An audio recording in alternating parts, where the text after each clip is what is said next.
David, pour la marque Etam, alors vous avez aussi travaillé sur un écosystème digital qui vient guider le multicanal avec ce fameux client au centre. Comment est-ce que vous faites du multicanal un vecteur de croissance fort? En fait, je répondrais différemment. On s'est toujours dit qu'on n'avait pas le choix. Ce n'est pas une volonté de le faire, c'est une nécessité de le faire. Aujourd'hui, on a clairement tous compris que les points de croissance des années à venir se feront par le lien fort entre le on et le off. Donc de ce point de vue-là, on s'est dit, de toute façon, on n'a pas le choix, il faut y aller. En fait, je pense que ce qui est intéressant de se dire, c'est de temps en temps de prendre un peu de recul et de se dire, finalement, on parle de quoi? On parle de technologies qui ont moins de 15 ans. L'Internet moderne, c'est 2000-2001. C'est-à-dire que là, on est en 2015. Et en 15 ans, il faut juste imaginer tout ce qui s'est passé, tous les nouveaux usages qui se sont créés. Et moi, je pense un des exemples les plus marquants de mon point de vue, c'est le travel.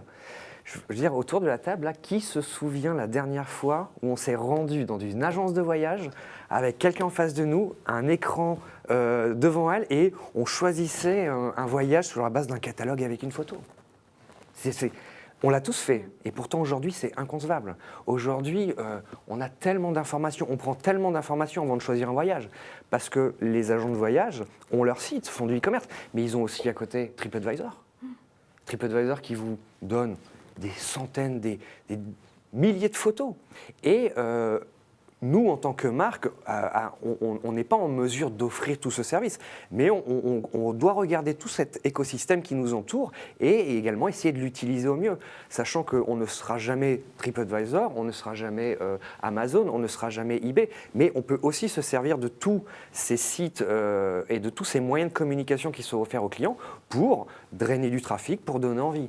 Donc c'est vraiment, on essaye vraiment de regarder ça dans la globalité et d'essayer de se dire où est-ce qu'on a la possibilité de tirer des enseignements forts et de dégager des atouts forts.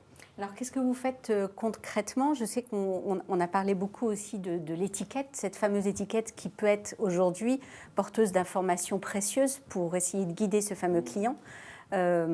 Qu'est-ce que la marque Etam fait? Alors, l'étiquette, ce qu'on appelle nous dans notre jargon, c'est le Kimball. Traditionnellement, vous aviez le nom du produit, un prix, un code barre. Aujourd'hui, nous, on commence à équiper à la source. C'est des choses qui doivent se faire vraiment en amont, des mois à l'avance. On équipe nos Kimball de puces RFID. D'abord dans une logique purement, je dirais, logistique. Puis ensuite, il y a les gens comme moi qui sont plutôt dans le marketing. Et là, on se dit, bon, ok, on sait faire ça en termes de logistique, mais moi, il y a plein de choses qui m'intéressent là. Du coup, moi, j'ai des clients qui ont leur smartphone quand ils viennent en magasin, avec une application, reconnaissance de la puce, des informations, connaître le stock, connaître les produits cross-sellés, ceux qui vont bien ensemble. Nous, notre business model repose beaucoup sur l'association des produits.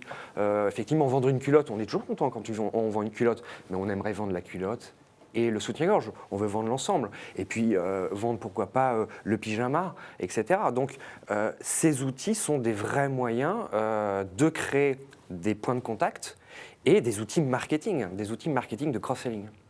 D'accord. Je vous avais posé la question, effectivement, les retailers, en matière de chiffre d'affaires, est-ce qu'on attribue le chiffre d'affaires au site e-commerce? Est-ce que je vais l'attribuer au point de vente? Il y a un débat sur ce sujet-là. Un débat qui est loin d'être fini, on est d'accord. C'est la même boîte. C'est la même boîte. En fait, voilà, je pense que on a fonctionné en silo pendant quelques années, effectivement, chacun faisait son chiffre d'affaires, chacun avait son compte d'exploitation, et puis il y avait une espèce peut-être de peur comme ça des points de vente physiques vers le online qui considèrent que c'était un concurrent puisque eux fonctionnent avec des zones de chalandise, ce qui n'est pas le cas d'Internet. Mais très honnêtement, aujourd'hui, moi je travaille pour un groupe, je travaille pour une marque, et c'est poche droite, poche gauche. Donc l'important c'est qu'on gagne, c'est que le groupe gagne. Et on est persuadé que le web draine du trafic dans le magasin. On est incapable de le mesurer précisément. Précisément, on ne sait pas. On a effectivement des études qui nous disent que c'est entre 60 et 70%. Très bien, et ça nous suffit. On en est convaincu de toute façon. À l'inverse, il y a également aujourd'hui un phénomène de showrooming qui consiste à aller dans les magasins, repérer les produits. Mais moi, par contre, c'est tranquillement le soir que je finaliserai mon achat. Donc ça existe aussi dans ce sens-là. L'important, c'est qu'on puisse y répondre à chaque fois. Et y répondre de façon positive, efficace, avec le maximum de bienveillance également. Je dis ça parce que aujourd'hui, il n'est absolument pas question de mettre en concurrence nos réseaux. Il n'est pas question de dire si vous achetez en ligne, c'est moins cher, plus cher. Non, il faut qu'on ait une logique, il faut qu'on ait une cohérence dans tout ce qu'on fait. Mais pour autant, la puissance de nos dispositifs est dans la mixité de ces canaux. D'accord. Et donc, le fameux chiffre d'affaires, finalement, il est attribué à l'endroit où on paye, oui, c'est ça? Oui, je pense que voilà, notre logique aujourd'hui, qui évoluera peut-être, mais c'est le client paye à un endroit, c'est là que le chiffre d'affaires est constaté, même si son parcours a été tout le multiple. Parcours s'est fait ailleurs, et même si on va dire la livraison du produit, la préparation du colis se fait sur le web, puisque je peux aller en magasin et décider de me faire livrer chez moi. Donc, peu importe, le chiffre d'affaires, il est constaté là où le client paye.